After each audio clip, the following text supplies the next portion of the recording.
Hi, I'm Hillsborough County Commissioner Sandy Merman. I'd like to take this opportunity to remind you how important it is to take time to prepare and make a plan for hurricane season. I'm Tim Dudley, your emergency manager. We've learned many valuable lessons over the years and want everyone to be as prepared as possible this storm season. In these uncertain times, it's more important than ever to have a plan and be prepared. COVID-19 has shown us that coming together as a community and being resilient is key. Our team is working hard to keep Hillsborough County ready for any disaster and to provide our residents with resources in case of a hurricane. To make sure you're ready this year, the first thing you need to do is to sign up for HCFL Alert. You'll receive current emergency information by phone or email. Next, make a plan with your loved ones. Knowing your evacuation zone and evacuation route is crucial.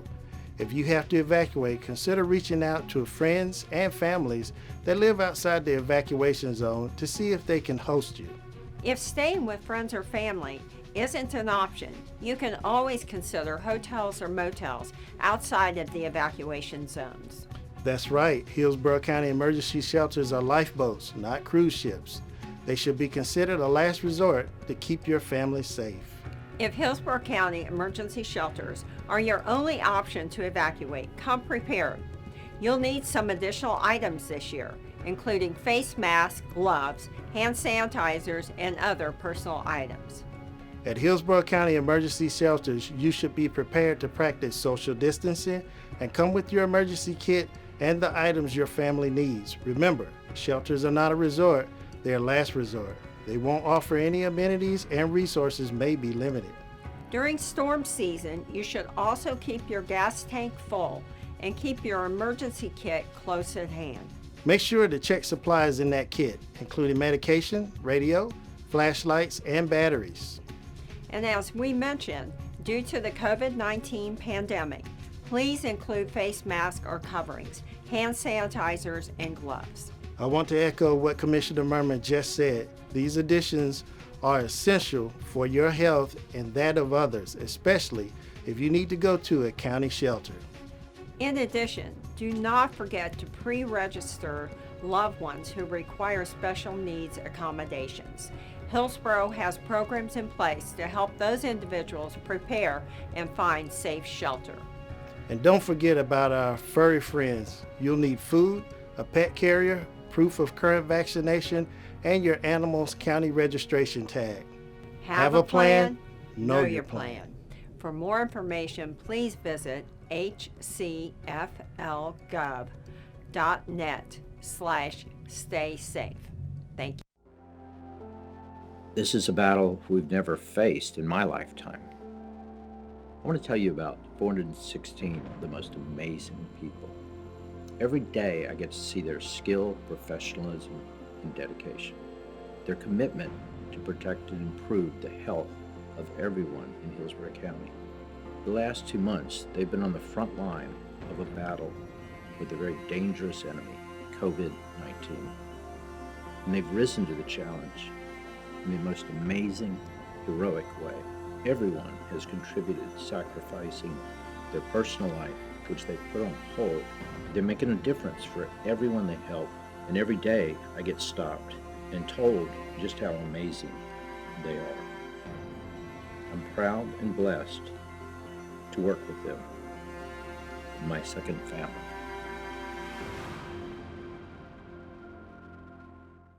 Hillsborough County, along with local and federal health experts, are encouraging residents to wear cloth face masks to cover their nose and mouth when in public to help stop the spread of COVID-19. There are not enough surgical face masks for everyone, and available ones should go to healthcare workers and first responders. It's easy to make your own face mask out of common household items. The CDC and U.S. Surgeon General say you can use an old scarf, bandana, or make one using a t-shirt plus 2 rubber bands. Cut part of the t-shirt into a square, fold it from the bottom bottom to the middle, then from the middle to the top. Repeat those steps one more time, then add a rubber band to each side. Bring each end to the middle, then secure around your face. They should fit snugly but comfortably. Cloth face coverings should not be placed on children younger than 2 years of age or people who have trouble breathing. The CDC emphasizes that while wearing a face mask, you should still practice social distancing, stay 6 feet apart from others, and continue other preventative measures such as frequent hand washing. We encourage you to visit hcflgov.net/staysafe for up-to-date information. Is your local business or organization looking to give back to the community? Help keep our roads clean by joining the Adopt a Road program administered by Keep Tampa Bay Beautiful. Keeping our roads clean is a great way for team building as well as exposure for your business. Select the road your business wants to adopt and dispatch a team to remove litter and debris. Participants will receive 2 signs showing their organization's name as well as safety equipment and instructions for cleaning roads. You can help keep Tampa Bay beautiful by adopting your own road today. To learn more, visit hcflgov.net/cleanhc. Hello, I'm WWE superstar Titus O'Neil, and today I'm coming to you as a neighbor. You owe it to yourself and those you love to get tested now. Get the care you need and protect your family. Hillsborough County is offering free coronavirus testing and no health insurance is needed. It costs you nothing to get tested. Visit hcflgov.net/staysafe for more information and have a reservation made today.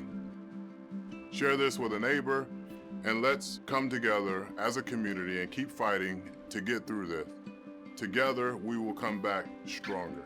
God bless.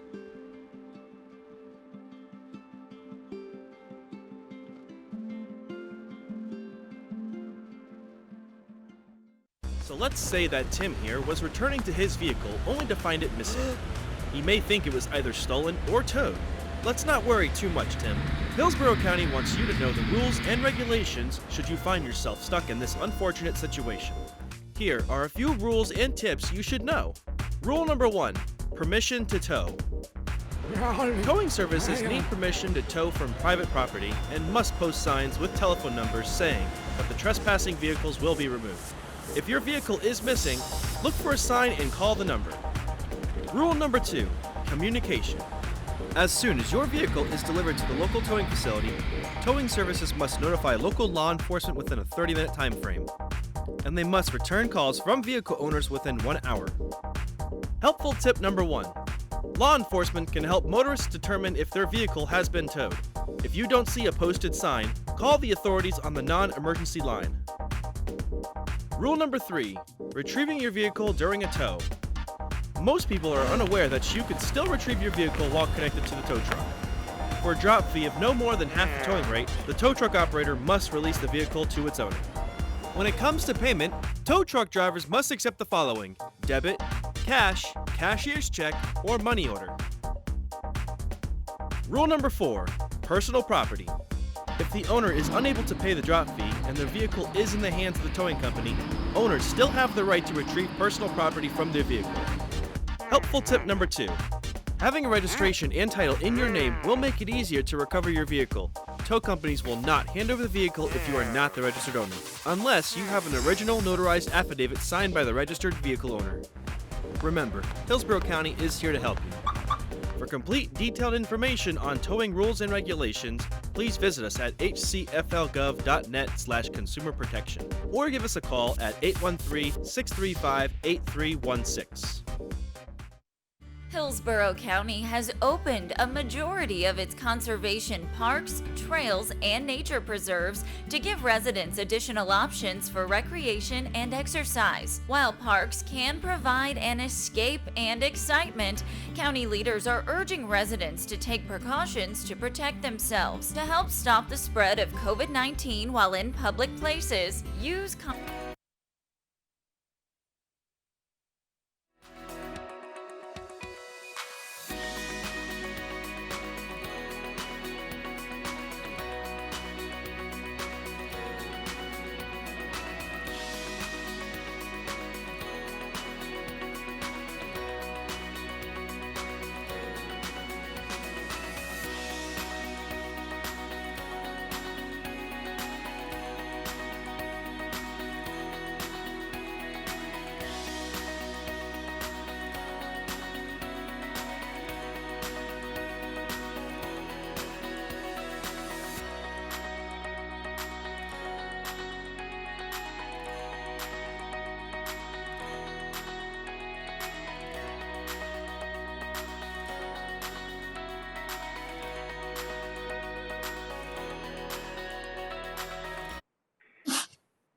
righty. Well, welcome to the August library board meeting.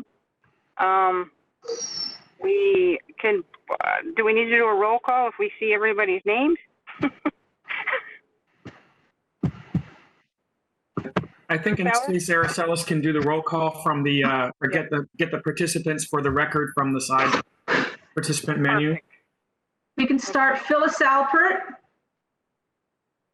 Phyllis Alpert. Carmen Alvarez.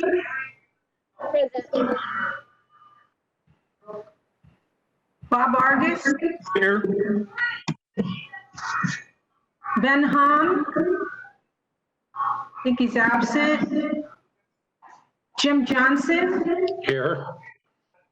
Maggie Marderosian. Here. Candy Martin. Here. Shelley McClellan. I see you, Shelley. She's here. Michael Newitt, are you there? Here. I'm here. Felicia Pecora. Here. And Abigail St. Clair. Here. Welcome, everyone. Awesome.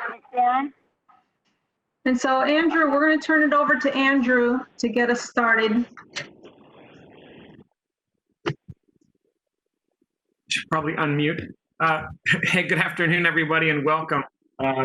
We are kind of unprecedented in many ways, so we'll jump right in. I think today we didn't really intend to have a kind of a regular meeting. We just wanted to update you on what was going on, get you back into the swing of things, and just to let you know what services we're doing and where we plan to go, and answer any questions that you have about what's going on.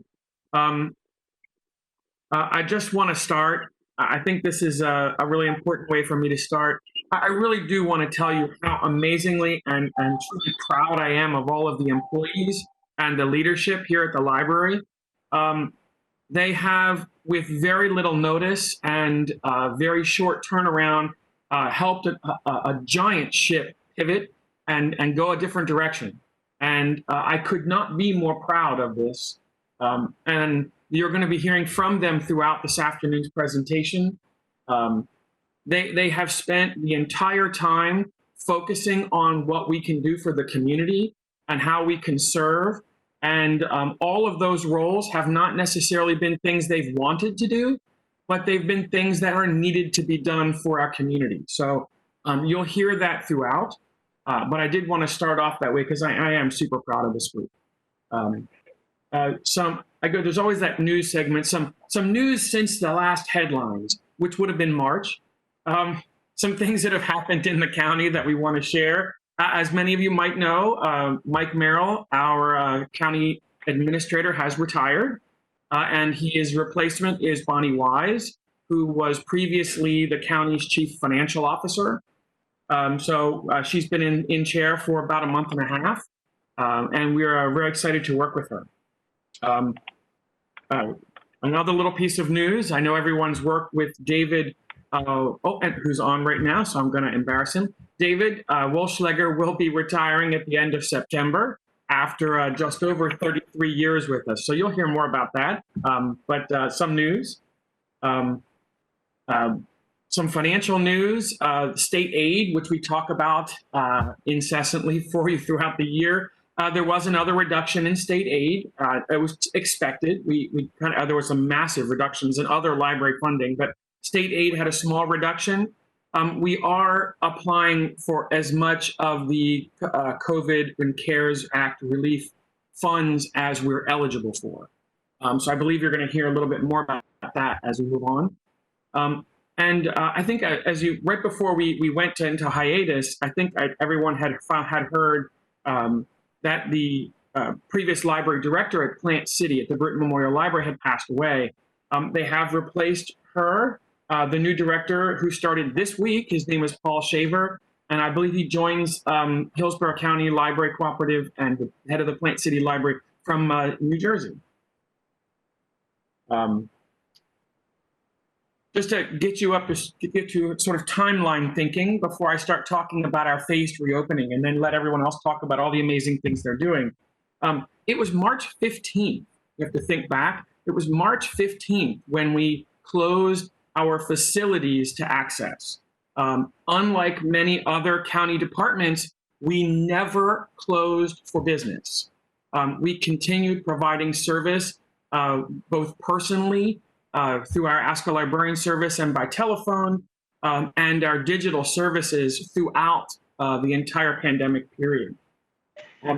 We began reopening our phase 1 reopening in May, which was a complete contact-free environment, and that trickled in piece by piece. And I know we tried to keep you as informed as possible with email throughout that time frame.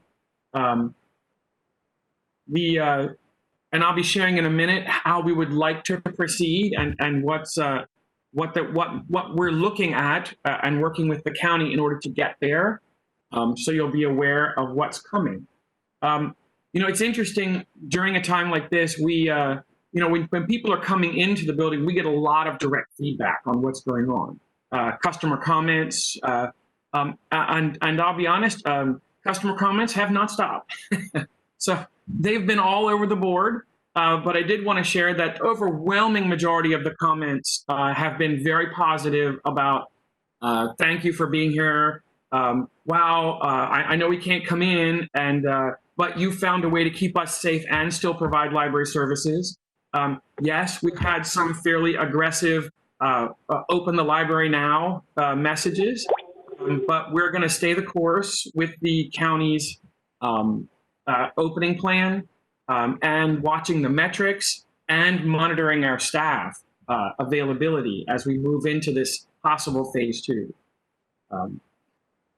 Currently, we have, and I mentioned a little bit, we have staff serving in a lot of different roles.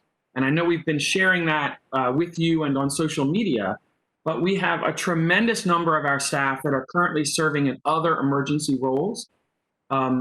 Everything from working at the materials warehouse, answering calls, working with procurement to buy supplies. We have a few staff members at the quarantine hotel on Fowler working evening shift. But the overwhelming number of our people are working testing sites. So we have about 111, I think. We'll just round up and say 112 people right now activated. That's about a third of our workforce. That number has gone down slightly. It was quite higher a little bit earlier.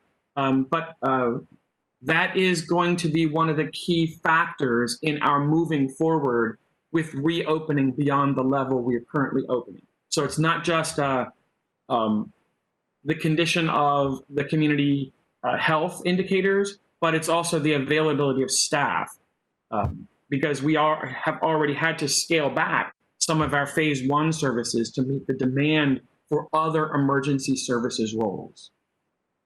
Now I'm going to do the dreadful attempt to share my slides.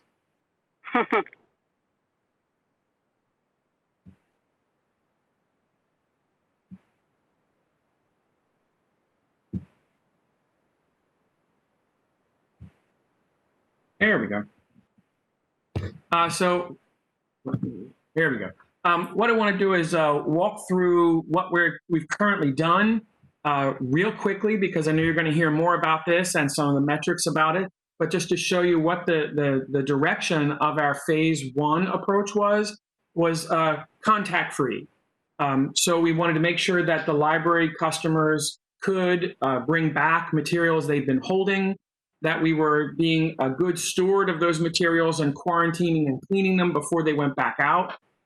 And we were providing access at some level to our actual physical collections. You're going to hear a little bit more about our collections and collection use during this era, but we really thought it was important to begin giving access to the physical collection. And the time period leading up to the curbside start was probably the most aggressive time period of customer comments with Open the Library. After curbside services start, that dropped off to almost zero.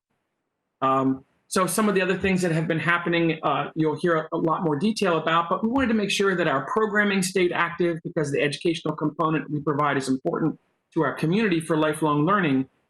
So a lot of our programs were virtualized. We took our fax copy print to curbside so customers can do that as well. The borrow by mail that was funded is now fully operational, and that was a heroic effort to get that up and running. So I have to congratulate everyone who participated in that.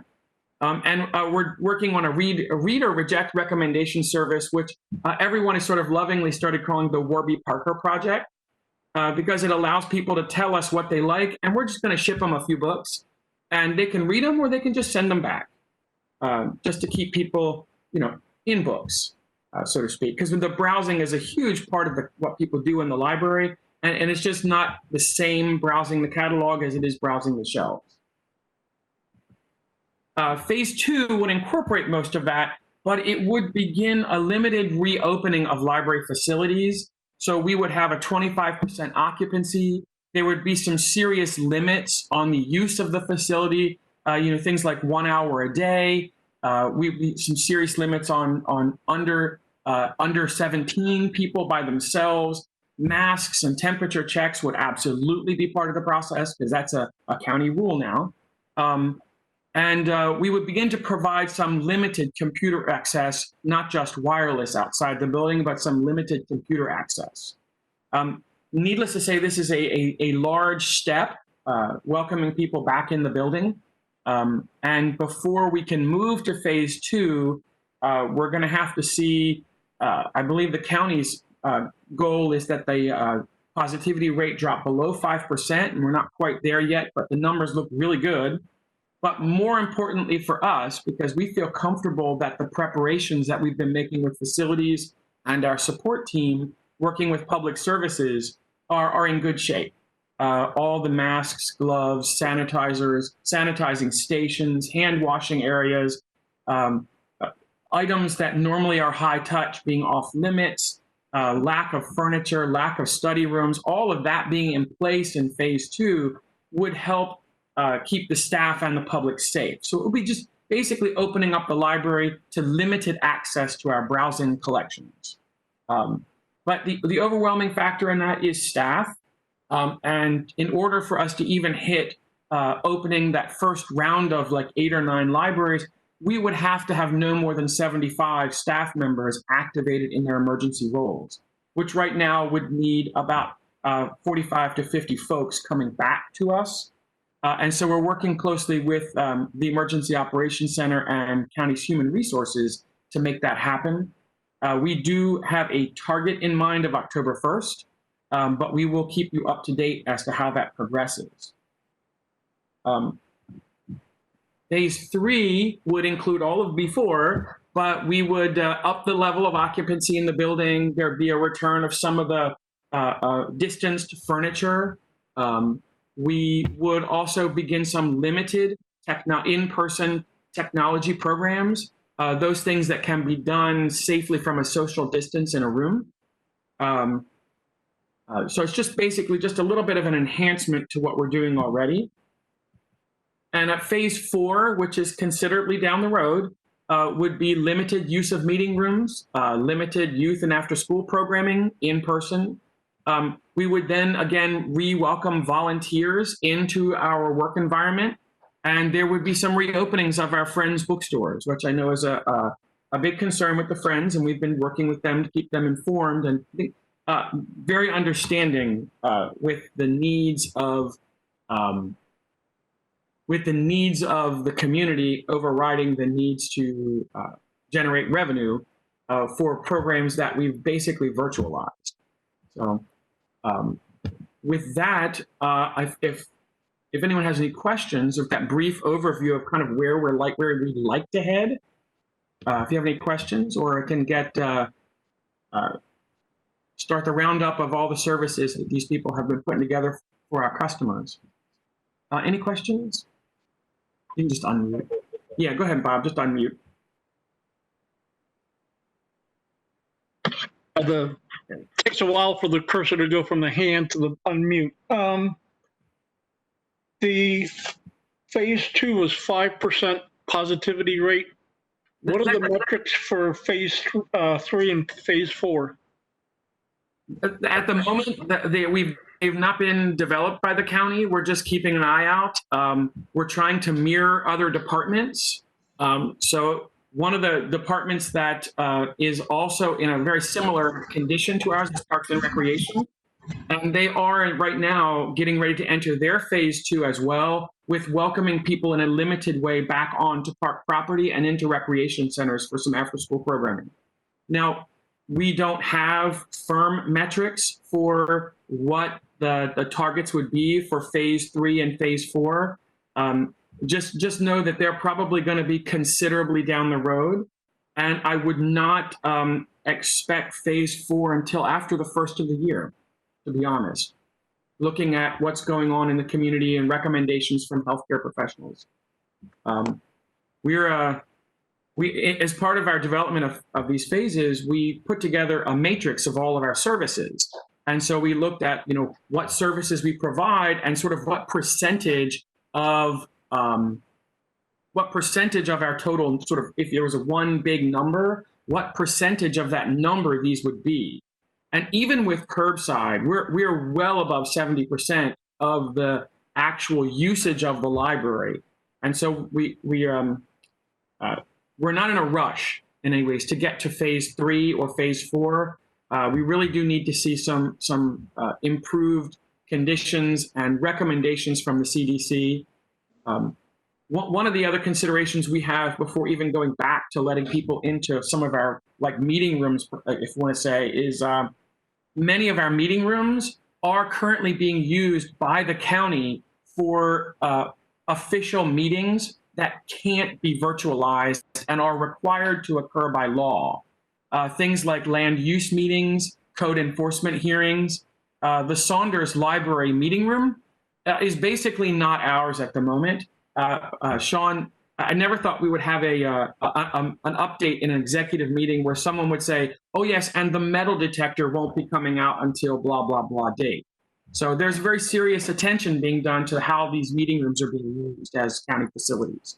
So right now it's just Saunders, but we do foresee some other ones probably being used for community meetings that have to take place by legal mandate. So don't have a date, Bob. Don't really have metrics yet. The county is still kind of watching.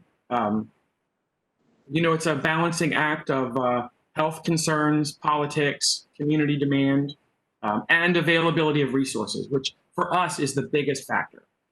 And that for us is staffing. I hope that sort of answered. Any other questions before we jump in, Phyllis? I'm just curious, are there any known cases that you're aware of people catching coronavirus from library books? That's more of a healthcare question. I am personally not aware of any, and it's my understanding from sitting through many emergency policy group meetings that very little transmission occurs from touching things. Mm-hmm. We are taking those precautions because that does put our staff, their safety preeminent, and it makes customers feel more comfortable. So we are making sure that we take every precaution to keep everything as clean, sterilized, and people the ability to be clean and sterilized as they come into the buildings. But from all indications, our biggest concern is going to be temperature checks and mask wearing before we invite people back. And currently, all of our staff members are required to do that before entering the facility, where they're still working in the building. Thanks. Right. I think then I want to turn it over to Jackie, who is going to talk a lot about public services that are offered right now. Okay, it's good to see everybody. Let me see if I can share my PowerPoint. Okay. Andrew talked about how we pivoted all of our services to curbside. And I just want to reiterate what he said about how absolutely fantastic our staff has been. It's really incredible what they've been able to accomplish. The very first thing that we did was when we became aware that the state's unemployment application site had crashed, we opened the drive-through windows at the Jan Platt and Jimmy Keel Library to hand out paper forms. And it was really a runaway success. Even though we only handed out about 2,200 forms, we got over 215 press mentions all across the country on the national news. Some of you may have actually seen that.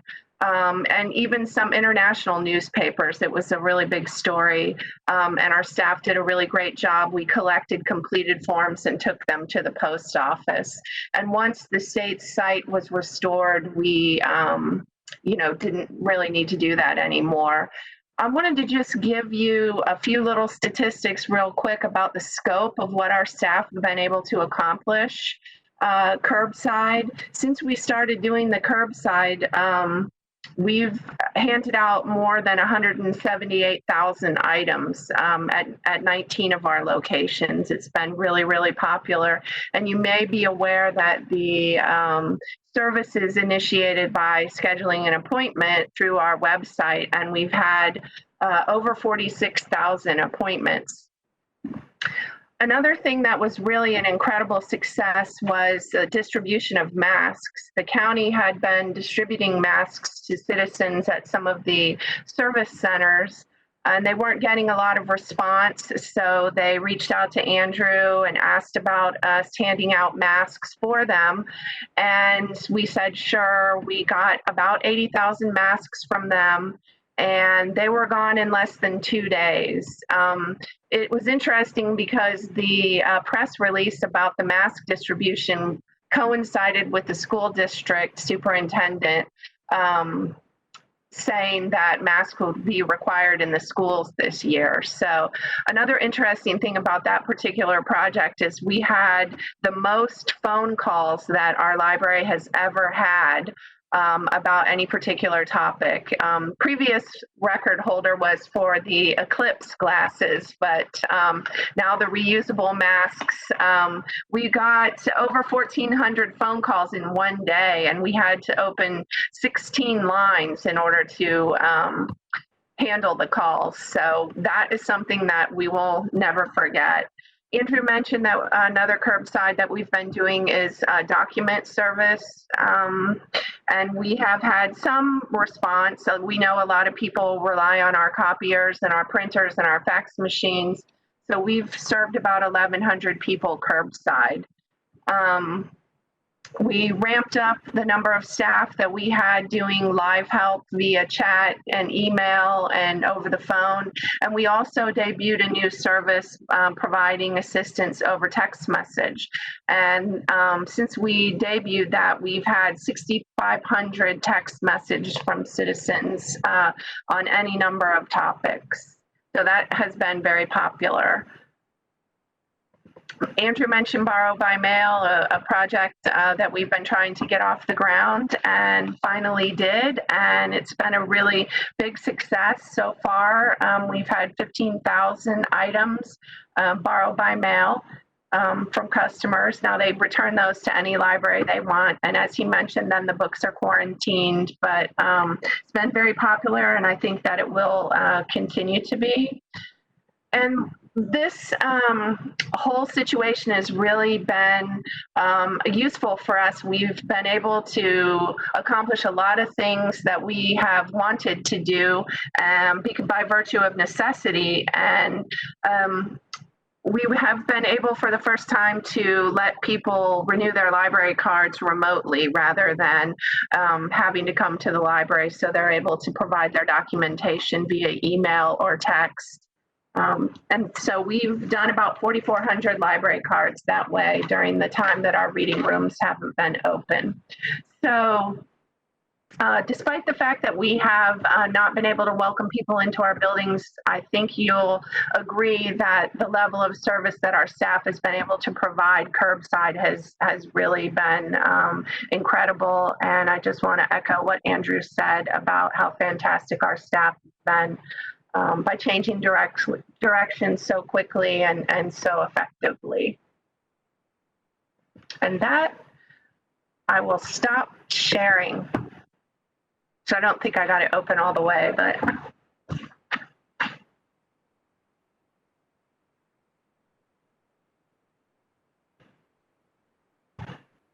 Any questions about our public services, or what we're calling the pivot? Shelley is going to talk to us about all of the efforts we've done to let people know what we're doing and how we're getting things done. Yes, thank you. So I wanted to really quickly piggyback on something that Jackie said, and that was about the remote library card renewal. We've also been issuing new accounts digitally, and because of the efforts of our staff, we've welcomed 7,230 new library card holders throughout the pandemic, and we've updated over 18,000 cards. So we've really welcomed a lot of people back to using library services throughout the pandemic. I really just have some really great numbers for you that I wanted to share, and I wanted to toot the horn of the digital media and PR team that we have handling our social media and our web right now. Within the first 3 months of the pandemic, they saw a 26% increase across the board in interactions on all of our social media platforms, which when you look at it across the board, 26% doesn't seem like a lot, but we have had a 500% increase on Facebook in followers and a 200% increase in engagement. YouTube saw a 1,300% increase in viewership within the first month due to all of the virtual content that Matthew's team was hurrying to put up. We've seen 300 new Instagram followers, and on Twitter, just one of our posts during National Library Week saw 24,000 impressions. So people are definitely gaining valuable information about our services and our resources through our social media and through our webpage. I wanted to tell you guys about something that was happening now. Jeffrey Huggins with our community engagement team is working with CareerSource Tampa Bay and Commissioner Merman's office to put together a virtual job fair. And then the library is going to piggyback onto that as well and have a separate event where we will be focusing on job resources and educating people about the resources that we have for career improvement here through the library. One of the things that happened about a week before the pandemic really hit was that we welcomed Matthew David to our team as our new learning experiences manager, and he comes to us from Orange County. And in a short time, he's really been working hard with his team to offer a new summer reading this year, and he's here to talk to you guys about that. So I'll turn it over to Matthew.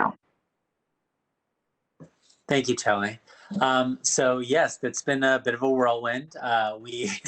But we have a lot of really gung-ho folks on our staff, and so we actually, after starting to work from home in late March, began our virtual classes in mid-April. We started with some job-seeking classes and some other things to kind of get into the habit of this new world that we're living in, trying to find ways of doing safe and meaningful programming, things that people can be enriched by or educated by or helped by. And then we moved into summer reading in June and ran that actually for 10 weeks because of the delay in start of school, what would normally be 8 or 9 weeks. And I do have some numbers I want to share. We actually reached we had a reading challenge that we do every year with summer reading, and we had great participation this year. Our youth, meaning our kids and our teens, logged their reading on our Beanstack website, and they actually read 1.2 million minutes, which is pretty outstanding. And we added an adult campaign this year, and we're pleasantly surprised that 4,000 books were logged, which was the metric we used for adults. In addition to that, we had all kinds of great incentives and what we felt would be, enjoyable escapes for people through the library avenue. And that included not only earning digital badges for their reading milestones, but also activity badges that a large number of the library staff system-wide came up with really creative ideas of things that people could do safely over the summer, both library-related and not. And over 14,000 digital badges were awarded, both for reading and those activities. We also had great incentives, mostly sponsored by our friends at the library, and we had over 700 people win prizes over the summer. That included books, e-gift cards, and some cool tech prizes for the high achievers. And from a programming standpoint, those live classes that I was talking about, we had a total for the summer reading, we had 69 classes that were attended by almost 1,400 people. 1,382 people attended those classes. And then they had a second life on YouTube, which Kelly was talking about. Just those programs, not even including all the other YouTube content that we have out there, had 1,100 views for the brief period that summer reading was posted up there. So we're very proud of that effort so far. And I wanted to share one comment. We had lots of great comments from people who were really digging the summer reading challenges and events. And one person in particular wrote, "These virtual gatherings are great. Please keep doing them even post-COVID." And honestly, that's something I think we're going to be holding on to, because we're learning a lot of lessons about how we can, just like we always try to do, make things more accessible for people who can't always hop in a car or on a bus to get to a place. So we want to return to normal, but we'll also have that virtual component we'll be able to offer in the future as well. A couple of other things we've worked on since then. 100 years ago, women won the right to vote through the suffrage movement, and we did a series of events which are posted on our YouTube channel still, that if you want to go back and enjoy, they are there for women's suffrage. We are about to go into back to school. If you go to our website, hcplc.org/back to school, you'll see a number of different events that we're doing there, all meant to help out kids of all ages and parents, including our very first virtual meetup. We're actually hosting a virtual meetup for parents called Parent Connect in September. And we're doing that for parents of each of the different age groups to try and not only pair them up with us for different resources, but pair them up with each other and get that resource sharing and community connection going. And then after that, we'll be doing programming related to family literacy and Hispanic heritage and family heritage as well. And so we have a lot of great programming coming up that we're going to continue to do safely online. I'm glad to join the Hillsborough team. Great, thanks, Matthew. One of the sort of oddnesses of all this, and I think he highlighted that, is that we've actually virtualized more than we expected to virtualize, and customers have adopted it. And some have even said that after this is over, they'd like to continue this. That's also been part of the work environment. As the county has sent as many people as possible into a teleworking environment, there's already discussions of how can this be sustained. So I know one of the things, whether we like it or not, we're learning a lot about how to do business as efficiently as possible, working from home. And during the initial stages of this, from middle of March, when we had to shut down, we basically had to send all of our people home, except for those providing those core services of answering the telephone, some of the facilities, management issues, selecting materials, anything we could do that we had to do in the facility, everyone was sent home. And it's a hard task for this group. Jen's going to talk about this in a minute, but we guided everyone through intensive training. So the staff, instead of being in public service, we're taking the opportunity to do as much training as possible, the required things they have to do annually, and other things that would improve their ability to serve the public when we got back to it. I'm still fighting teleworking. I'm an office person, but I know that if we're going to be in some hybrid state when this is over. But I want to turn this over to Jennifer Abbott, who's our head of our employee engagement team, because she's going to bring you up to speed on what the heck was going on for those few months while everyone was at home.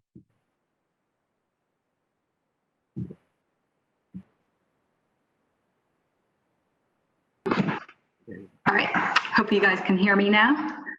So I'm Jen Abbott, and like Andrew said, telecommuting was kind of difficult for some of us to get used to, but we wanted to keep up on top of everything as much as possible. And the employee engagement unit is actually a fairly new unit. We kind of officially formed in February, right before COVID hit. So all of our plans of orientation and onboarding got moved to the back burner a little bit. But I just want to share with you a couple slides just to give you an idea of employee engagement in the library and what we do, and then share some of our numbers with you from our telecommuting period.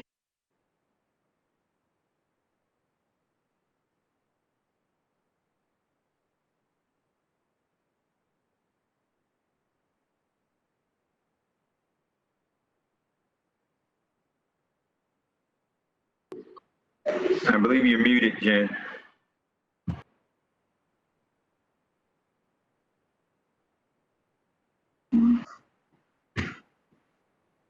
Did it share my screen?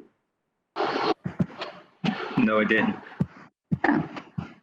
Okay, sorry, technical difficulties. It worked earlier. One moment, Jen, I'll come over. I'll be right there. Oh, here we go. Is it up there now? Yes. Are we up there now? Okay, sorry about that. A little nervous, first board meeting. So just to give you an overview of what our employee engagement does, we want to make sure that we get the right staff in the right roles and that we provide them with the training to do their jobs. And we are still recruiting, we are still filling our vacancies during this time. So we work with management and HR. We're still doing the interviews, but we've shifted those to virtual as well. We've been using Microsoft Teams for all of our interviews, which have gone much smoother than I think most of us anticipated. But we still want to make sure that we get all of the training materials that we can to people.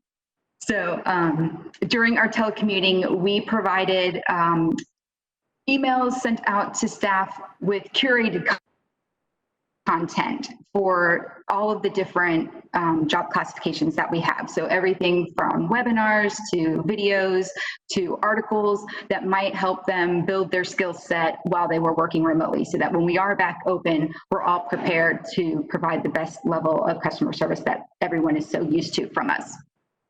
Just to, let's see.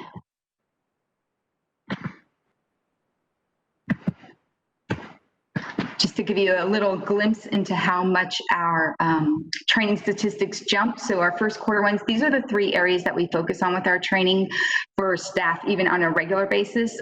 Customer service, technology, and professional development are the things that we try to always target with any training that we select or provide for our employees. So these are reported in hours that were reported by everyone from staff branch to even back office and support, and even those people who were helping to man the phones from the get-go. And you can see how much the totals increased from our first quarter to our second quarter. It was quite a change, but everyone seemed to adapt really well. We asked for input, as you know, to keep people engaged. We asked for suggestions to anything that they might have found on their own that we can include and share system-wide with staff. And then we, of course, use our partners like TBLC and ALA and Plan, and use the so many training great resources that they had to offer for us. And we got a lot of positive feedback from it. I think it's something that we'll still try to use even when we are able to provide in-person training, just because it gives a little bit of perspective and it kind of helps us go outside our comfort zone or introduce us into new things and new ways that we could probably enhance our services on a daily basis for our customers.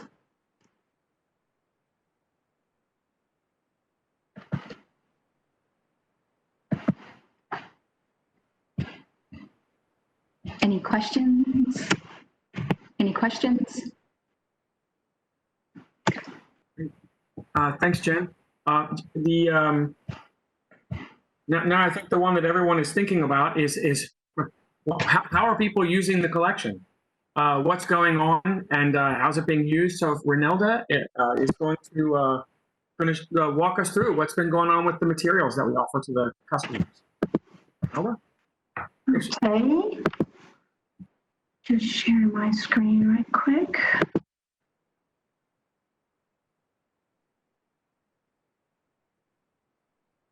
Oh, it's not the one I wanted.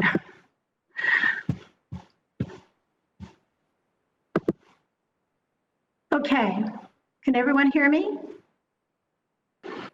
Yes. Yes, okay. So, yes, I know everybody's wondering, how did we do? Because everything was digital. In the beginning, before we had the curbside, before, we had the borough by mail, the only way people could use the library was to use our digital resources. So before I get into the details of how well we did, I wanted to kind of set the stage because no one knew that COVID was coming, but things had been happening. We had started to see trends for years in circulation, things that I have been talking to you about for years. So I feel that there were things that were happening that we reacted to over the years that helped put us in a good position to handle COVID.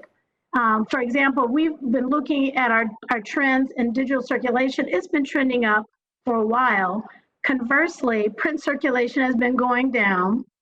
So we've been looking at that and we've been making changes. Every year we take a hard look at our budget, see if we can move some funds from the print to the digital. Last fiscal year, we received an extra $500,000 that went to digital. And this fiscal year, we'll wait to see if it gets approved. But again, it's in the budget, a decision unit to add $500,000 to digital. In response to customer demand, we've been adding digital newspapers, magazines, and entertainment through streaming video. So March comes, we shut down, everybody goes home. What's the impact? We saw huge increases as expected. Roland, you're kind of I'm sorry, your photo is, let me hide, okay. So we saw huge increases online learning. Just for the short period of March through July, we were up 39%. The circulation of our virtual items being ebooks, audiobooks, music, TV was up 24%, but we were down in database use, which isn't really a surprise. That's been going down. That's something that all libraries are taking a look at. The days of the big ProQuest, Gale, EBSCO databases is decreasing. So we had double-digit increases in our virtual circulation.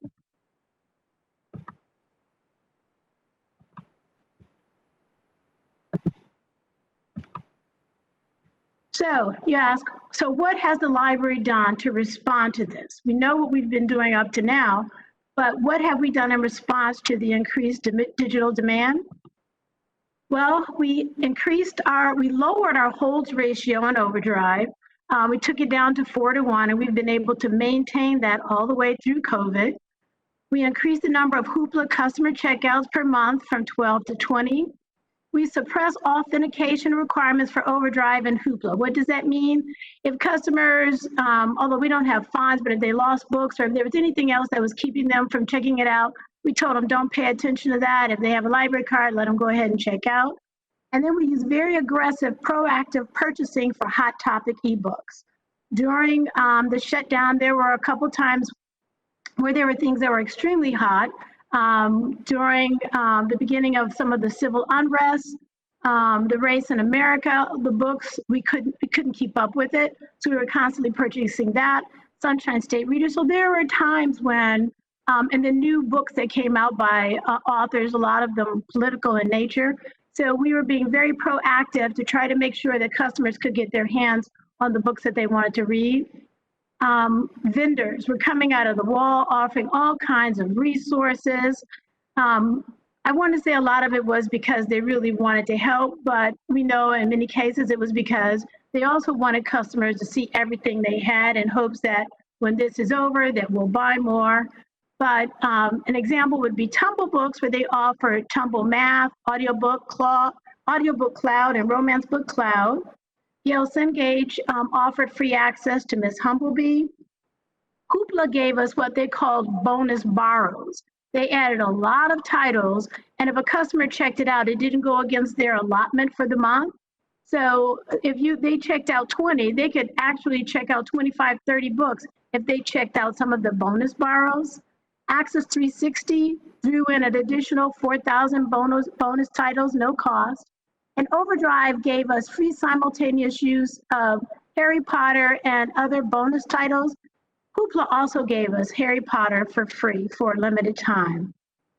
Some of the vendors also provided remote access to resources that are typically only available in-house, examples being Westlaw, Foundation Center, and Ancestry. So what were some of the observations from all of this? You know, they're the obvious that, okay, they're going to check out more ebooks. But I looked at it to try to see if there were if anything happened that maybe, you know, we didn't expect or that we found interesting. Digital resources obviously were off the chart. But what was interesting is at the end of the last fiscal year, databases were still showing as the majority of the usage. But for the time period that we've been closed from March through July, it's up now to 56% of the total circulation. So what am I saying? That the bulk or the majority of the circulation that we get from our digital resources is now from virtual things that circulate like ebooks, audiobooks, as opposed to those databases that we get from like EBSCO, Gale, and ProQuest. This one we thought was very interesting. We had been noticing that digital materials really don't check out that much for children. We're thinking maybe because parents really would prefer their children have a book in their hand. But during COVID, all that changed. It was everything just changed. So in Overdrive, we saw an increase of 91% in juvenile circulation. In Hoopla, it was up 60%. And Access 360, and we only purchased children's books. Through Access 360, that was up 428%. A lot of that came through the Sunshine State Readers. That's released at the same time every year. And typically, most of that demand is in print. And a lot of it still is in print now that we have curbside and borrow by mail. But a lot of people turn to Access 360 and Overdrive. So we were challenged with trying to keep up with the demand, good demand for children's books in a digital format. During that time period, the most popular children's book in Overdrive was Harry Potter and the Sorcerer's Stone. And that was because we had unlimited access. We didn't have to pay for it, but it was simultaneous use. The interesting thing, though, is they gave us that one for free, but because they read that one, then they wanted to go back and get everything. So we worked a lot to try to keep up with replenishing all the additional copies of Harry Potter. Digital newspapers and magazines, it's low in terms of the percentage to the total, but we've seen an increase in usage there. Online learning, I mentioned that earlier, just to give you a graphic of the increase of this year over last year for the same time period, March through July. And then, of course, Hoopla and Overdrive had double-digit increases in circulation. The unique users, it was interesting. Overdrive was only up 2%, but you have to keep in mind that's 2% on very big numbers. But Hoopla was up 25% in unique users. So like Matthew, I pulled out a few positive customer comments. the one that I wanted to read to you that I really like. Ebooks kept me going during the COVID-19 shutdown. I always preferred reading actual books, but found ebooks on e-readers to be very useful and convenient. Thanks to the HCPL system for plenty of ebook selections. And that's that. Okay. Any questions? Before we start with Roland, any questions for Winona? I have to tell you, the ability of this team to target what customers wanted to use in a digital environment and make sure that we had it was amazing. And I'll give you one little example. I was in a conference call with other library directors throughout the country, and there was the hot demand at the moment for books on race and social relations in America.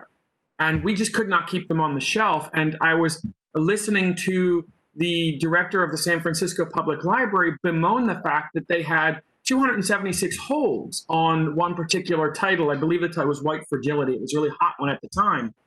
And I was quickly looking up in the thing. We had 276 copies.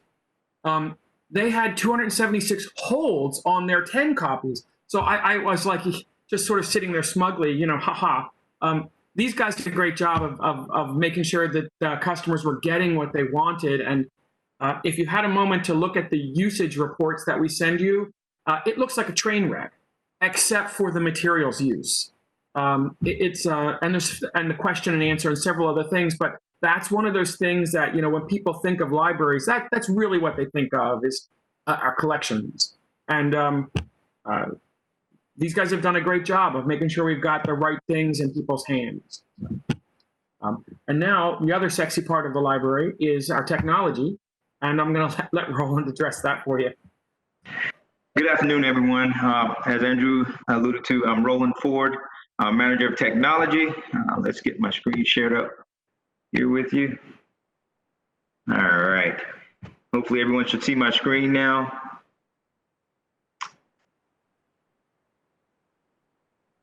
All right, let's talk about the technology aspects during COVID-19 for Hillsborough County Library Services. As Andrew alluded to earlier, the exterior Wi-Fi service coined our Park and Search program. Our goal there was to provide continued service and safety. What I mean by service is continuing with that wireless internet service and accessibility for our patrons during the shutdown. The other aspect is the safety with social distancing, ensuring that our customers are safe by staying in the vehicle, also in compliance with the guidance from CDC about 6 feet separation. If they're in their vehicle, we should meet that, as well as for our staff, because there's no staff interaction for this program. We've currently prioritized for 9 locations. That's mainly the regionals, but you can see some located there. We plan to expand to 13 additional locations before the end of this fiscal year. An additional opportunity that we had during COVID-19 technology-wise is an audiovisual upgrade. Currently, our audiovisual equipment in our branches, they're at end of life. They're not fairly reliable. We rarely have any flexibility when they're at end of life and no support. This year, we had an opportunity with some available funding to be able to add a wireless presentation system called ClickShare, which allows us to connect wirelessly, almost like your Bluetooth, with any device, an Apple, Android, or you can take the adapter and plug it into your HP. We will still, however, have cables for those that have HDMI connections, VGA connections, to be able to meet the customer's need. But as you can see here to the right, what we're talking about, what we installed mobile monitors and sound bars, and the ClickShare device noted here to the right at 20 locations, and 2 were wall mounted at 2 locations. This was our phase 1 for the audiovisual upgrade. Phase 2 will occur in FY21, and that's our plan to upgrade our current projectors to laser projectors, adding the wireless presentation system, or ClickShare. Here are the locations that they're currently deployed. When we talk about mobile platforms, this also gives us that flexibility to be able to provide audiovisual equipment in those meeting spaces where we don't have an audiovisual presentation system. That's the big bonus for us there. And then also, if a current system that's at end of life, if it fails, we can now use this mobile platform as a backup. Also, as you've heard from Jackie and Andrew, a contact-free print services. This supported the curbside services program where we had free printing, scanning, faxing, and copying for our customers. In regards to printing, our customers are still able to print or submit their print requests via email or web. We ask that they submit their print jobs no more than 48 hours before their appointment. No color printing, however, black and white only, and they were limited to 10 pages per day for their library card. Faxing, pretty much no change there. Local 813 numbers are allowed and toll-free numbers were authorized for faxing. Note here, I just want to point out that we had 2 walk-up locations. That's the Law Library and then John F. Germany. And then our drive-through was Jan Platt and Jimmy B. Keel.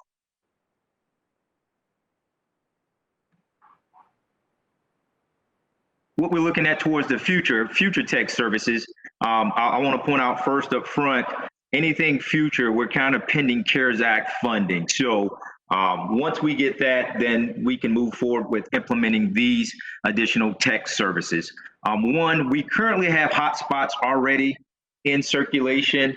It is definitely in high demand due to COVID, as you all know, and are well aware that there's a lot of remote learning for our children, for those adults that are doing online education and schooling.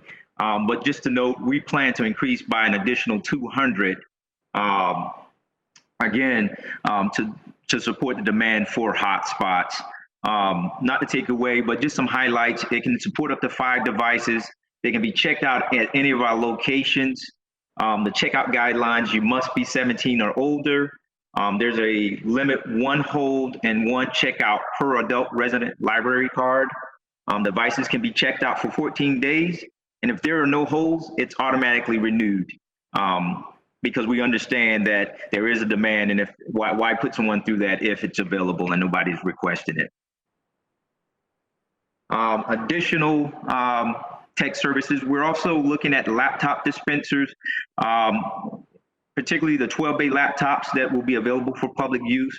The current locations, we have 4 right now at our Robert Saunders location, C. Blythe Andrews, Athena Joyner University, and the Bruton Memorial Library. They are checked out on a first come, first served basis, and they are traceable. Right now, they're only allowed to be used inside the library. If someone does take it off site, we will track them down using the GPS feature. In addition to checkout guidelines there, you must be 17. 1 hour use during COVID-19 operations. We're still looking at that.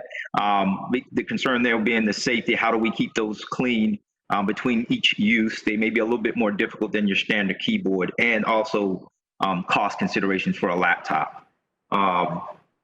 Again, note, this is also pending CARES Act funding. Future locations, I've already mentioned our current library locations over to the left. The ones to the right, this year, 2020, we plan to deploy a 12-bay at Temple Terrace and an 18-bay at our new Riverview Library. In 2021, we plan to deploy a 12-bay at Robert Saunders Library, the North Tampa Library, and the Town and Country. We plan to deploy 2 12-bay laptop dispensers. This flexibility allows our customers to be able to check out a laptop and move freely throughout the library and go to an area to provide that social distancing aspect. Continuing out, 2022, we look at deploying a 12-bay for Lutz and Sefner Mango, and for Brandon Regional, 1 12-bay laptop dispenser in 2023, and then 1 12-bay laptop dispenser in 2024. Again, this is all contingent upon the CARES Act funding. The last item that I have is the Hewlett-Packard computer Wi-Fi cards. The keynote there for us is the flexibility that we can gain in safety. We're looking at ordering about 954 Wi-Fi cards required for our public computers. And what this will do, it would essentially transition our desktop PCs similar to a laptop where you can move them and then they are mobile in the library, thus allowing us that flexibility to utilize our existing computers without the need for additional data drops throughout the libraries. The support safety aspect that we gain is through the social distancing, where we can position those computers as needed based on the branch requirements. Pending any questions, that's all I have right now for technology aspects during COVID-19.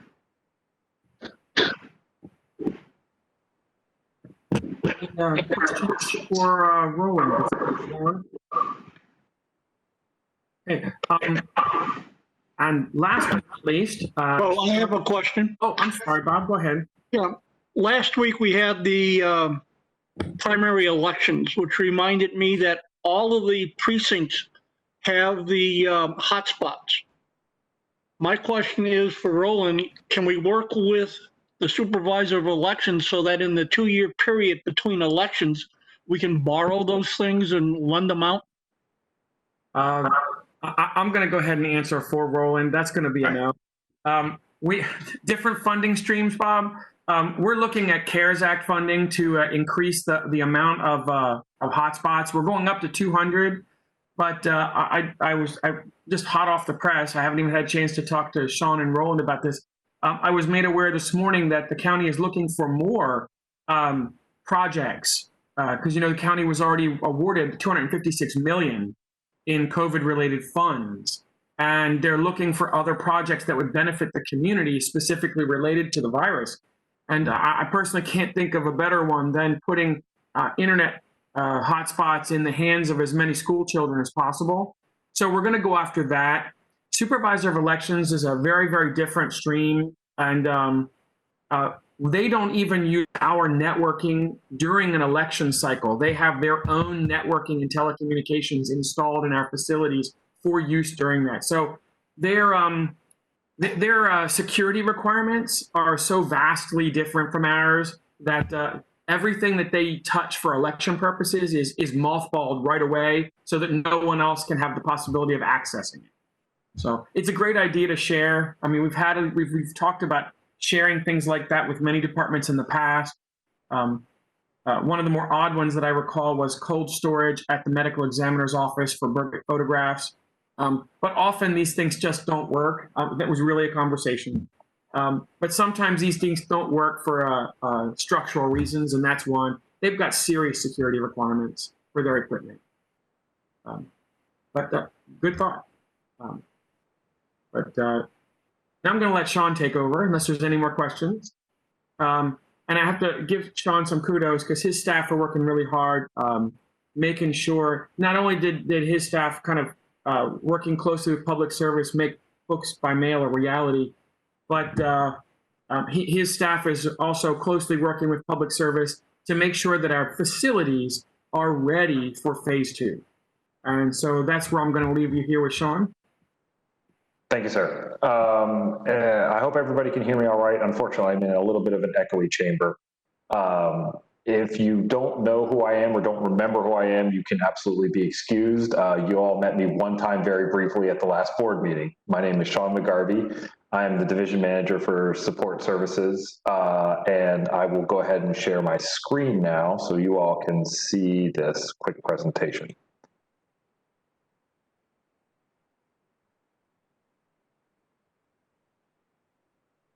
And seriously. I'm also the guy who oversees IT and just managed to screw it up. So one moment, please.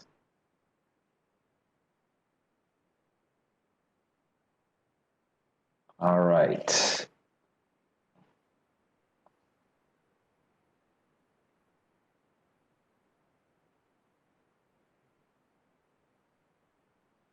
Jen, do you want to come over here and walk me through this? Because I just managed to mess it up completely.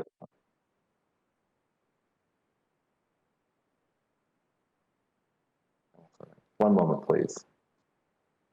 Today is not my presentation. All right, there we go.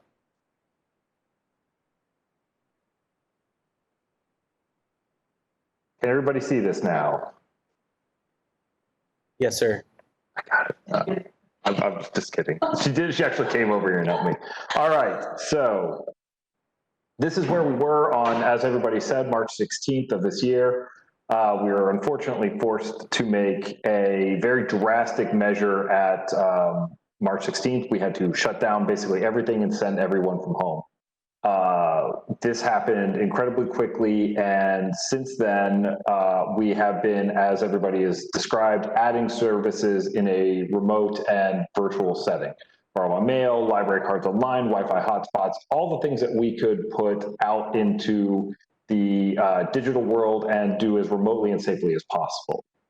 We all, though, want and hope for the time when the library can resume its services as a regular community institution that we all know and love. We plan to begin that setting, as Andrew said, by modifying the facility to make sure it is safe as possible for both our citizens and our staff who work with the public. So we've taken some steps to physically modify the buildings and their interiors to make them as safe in the COVID world as possible. I'm going to go quickly over these, and then I'll absolutely answer any questions anyone has. So starting, we moved all of our furniture that allows for sitting, our comfy chairs, as we like to call them. All of those things have been taken away off the floor. Now, the pictures you see are our example site, Jan Platt Library. This is the first library that we tested our moves out on. So that's why all of the pictures are there. But as you can see, we've taken away a lot of the furniture, a lot of the accoutrement that is known in the library as the place where you go and sit. This is unfortunate but necessary just due to the fact of these areas allow people to congregate. It allows people to basically just kind of sit and hang out. And unfortunately, the more people that sit and hang out in a space, as the CDC has told us, the higher the chances for incidental infections grow. So we've also erected barriers for staff at desks. These are a little hard to see, but if you look closely, unfortunately, see-through plexiglass is hard to photograph. These barriers are set up to give the staff members a physical barrier between them and the citizens so that they can still interact with each other and talk to each other and still have good service, but there is a level of protection. They cover main interaction points, both towards the computers, where we expect citizens to come with questions and answers, as well as our reference areas in case citizens come up with questions about what they can do or need help with something in the library. So we've also been clearing out furniture and creating space in the lobby for temperature check stations. As Andrew stated earlier, we will be requiring temperature checks for any person entering the building. We have been working to contract with a guard service that the county is currently using for other agencies. This person's main duty will be to take the temperature of people walking in, make sure that they don't present any symptoms, as well as to give them an ID, or not an ID, I apologize, something that indicates how long that they can stay in the library to interact with things. They will be behind a plexiglass, effectively door with a hole in it that allows them to reach through and take temperatures, and a small slot in the middle that will allow them to give pieces of information. But we plan to place them in the lobby so that the citizen is interacted with and made sure they are safe before they enter the actual building itself.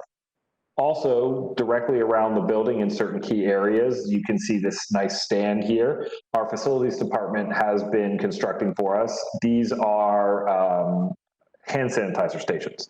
They are filled with jugs of hand sanitizer, and basically it's the very old tried but true method of a pump system that allows them to clean their hands.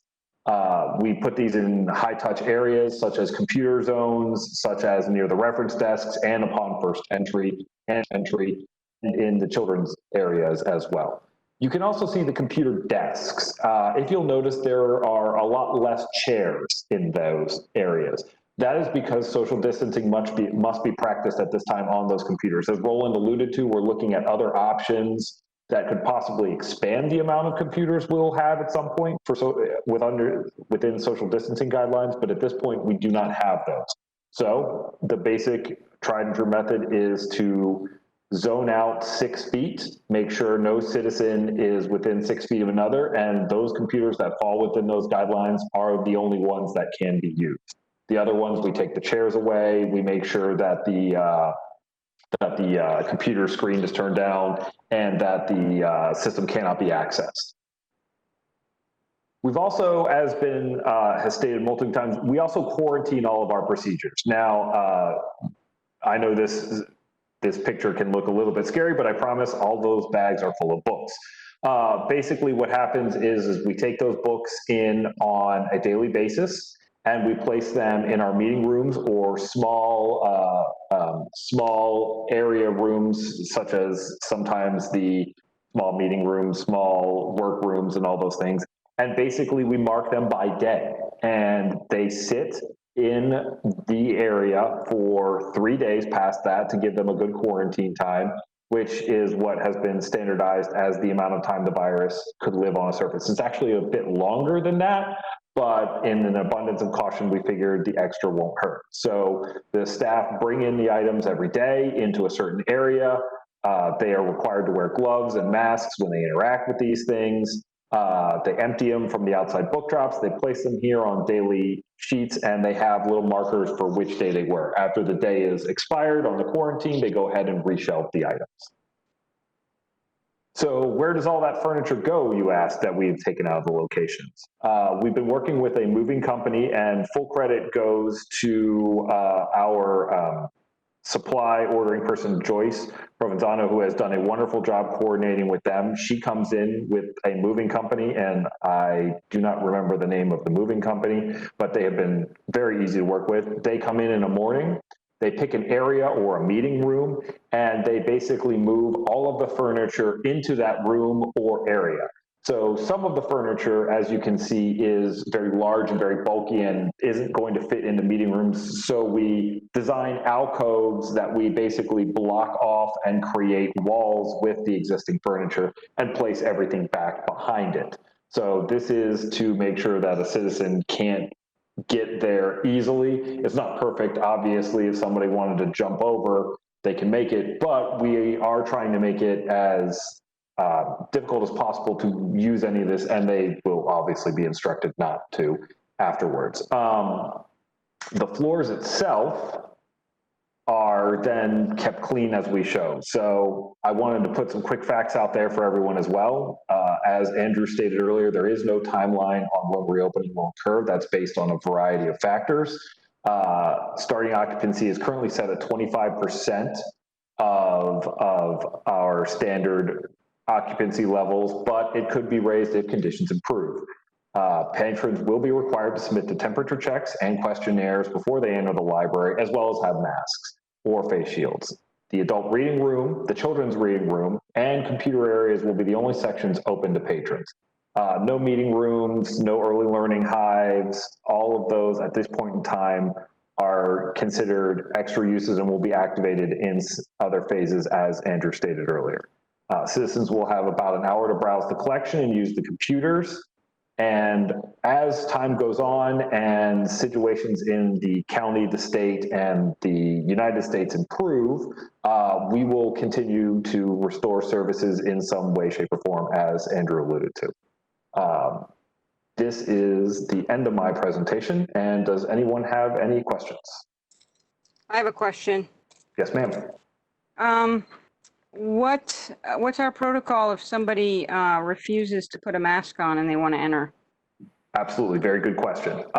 So if a citizen comes in and does not wish to wear a mask, the guard presents them with a few options. One, currently they could wear a face shield. If that is still unacceptable to them, they are not allowed into the building. And that is based on the fact that we have multiple types of services that they could completely access outside of the building, including a borrow by mail program and digital resources. So to enter into the building, they are going to have to submit to those requirements. Along with, if they do not wish to be taken or have their temperature taken, that is also a requirement to enter the building, ma'am. What, now the person taking the temperature, what kind of PPE will they have on? Because presumably they're going to be not just, they're going to be protecting themselves from potentially the person who does have a fever. Absolutely, ma'am. That is a good statement. And they will be behind a plexiglass shield with a hole. They will also be wearing a mask, a face guard if they wish as well on top of that, and they're required to be gloved. Okay, and my last question, will there be signage at the places where the furniture are that's blocking areas? Are we going to have like visual like signs that are make it super duper obvious, like don't go past this point? Yes, ma'am. We will also have, unfortunately, I don't have any pictures of it just yet, but the county is supplying us, the county facilities department has been extremely helpful and efficient in creating COVID-19 related stickers and guidelines and signage. So they have signage in English and in Spanish that they will have at the front door that lists the questions and the rules for entry. They have big stickers that go on the carpet that don't tear it up, that have please stay 6 feet apart. They have directional arrows, and they have signage, stop, do not enter, and those kinds of things. They will come a little bit later on. We're working with each branch individually to make sure the traffic flow patterns fit the actual individual branches. It's easy for myself or the support team to go in there and say, this is how it should go, but the reality of the situation is the branch managers and the regional managers know best how the citizens flow in and out of those branches, and we work with them to make sure those areas that they think and know are highly trafficked are going to have the most visible signage that says, these are the things you can and can't do. We're also trying to lend in towards positive reinforcement of things. So for instance, perhaps we have a charging station in a standing area in the front of everybody. So citizens, if they want to charge their devices or their laptops, aren't looking for sockets and hiding in the back, sitting down. So those kinds of things. That's awesome. Thank you. Yeah, Felicia, the county has a lot of guidelines in place about reopening facilities with regard to the physical changes that we're making and the requirements of staff entering. And so those have been authorized by the BOCC by board action. So that anything that we do along the lines of, okay, you're not wearing a mask and you don't want to, or you can't for some reason, as long as we're offering them the same or similar service in a curbside or remote fashion, we will continue to make the facility safe for those entering. Now, those rules are in place now. We don't know exactly what they're going to be when we open.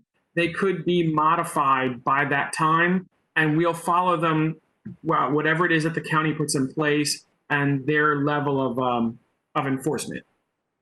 Okay, thank you. Mm-hmm. Andrew, this is Michael Newitt. I had a question. Yes. I wanted to know if we had a protocol in place looking forward to the early voting in the general election in November. Yes, we just finished one election cycle, the primary, and that was a great practice session for what we expect to be, we'll just say very active election cycle. We are currently, the libraries, we are making a hard line between, and I'm making all these hand gestures that you guys just can't see. They're really helpful too.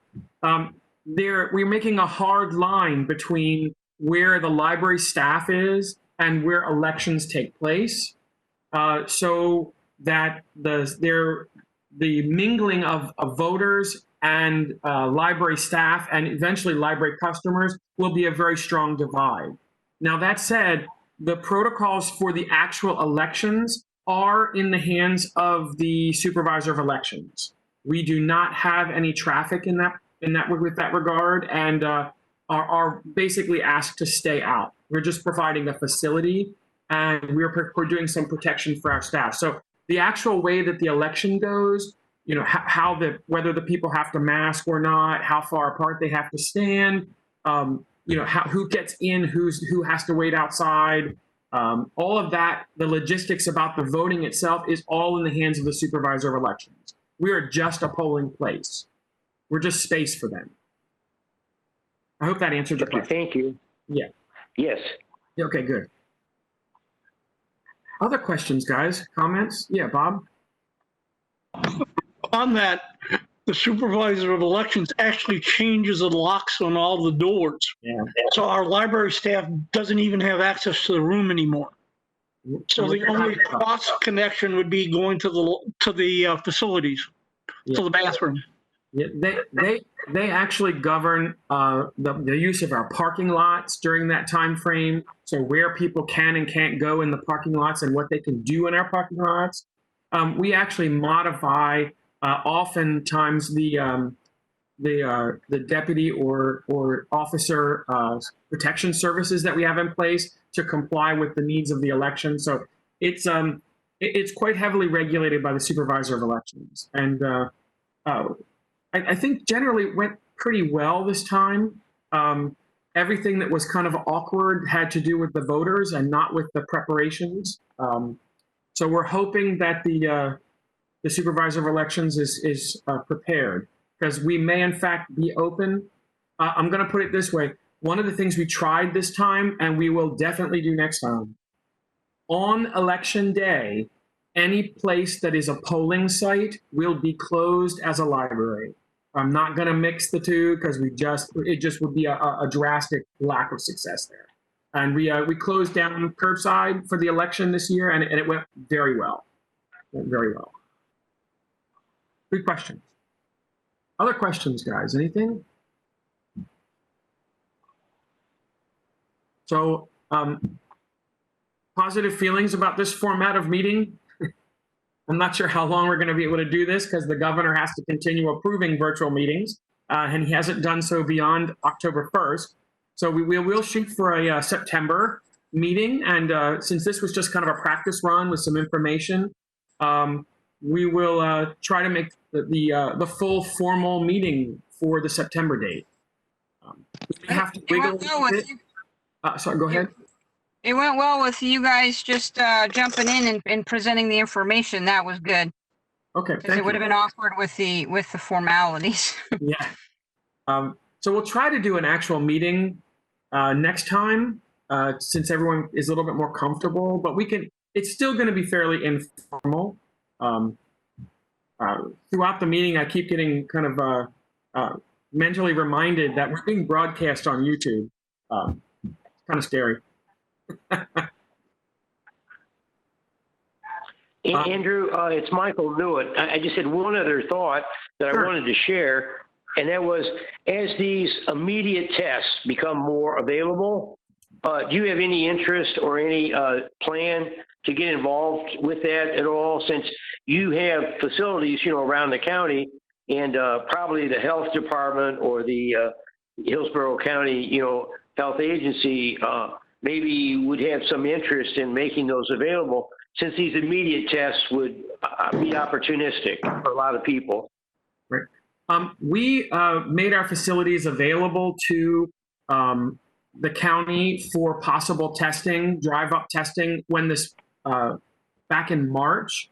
And generally they were not, they were looking for sites to do testing or to give out testing that were much more, had much more traffic space than we were able to provide. Things like the stadium. We do have over 50 staff members currently participating in the current level of testing, but I don't believe there's any plans for the county or the state to use our library facilities to distribute any test material. Okay, I just wondered. Yeah. Other questions or concerns? I do want to thank everyone for their support and thank everyone for attending. I know this is the strangest possible time that we have ever had to do business through. Again, one more time, I'm going to tell you, I cannot be more proud of the way the staff are working here. We have had staff members exposed. We have had staff members quarantined. We have had we have ongoing concerns about childcare, staff childcare as schools come back on, and all of these things are a stress on our ability to do work. But I'm going to tell you that these guys have stepped up. They have done everything and more than could possibly be expected. I, again, could not be more pleased or proud of this group. Any other questions or concerns for today? I don't want to keep you too long, so the traffic might be bad for that drive. All right, guys. Felicia, if you'd like to bring the meeting to a close, it's all you. Oh, I just one question. Sure. Do we have is there any members of the public? We need to see if anybody has any public comment, or is this? We had no public comment requests at the beginning of the meeting. All righty, then if nobody objects, we adjourn. Thank you. Thank you, everybody.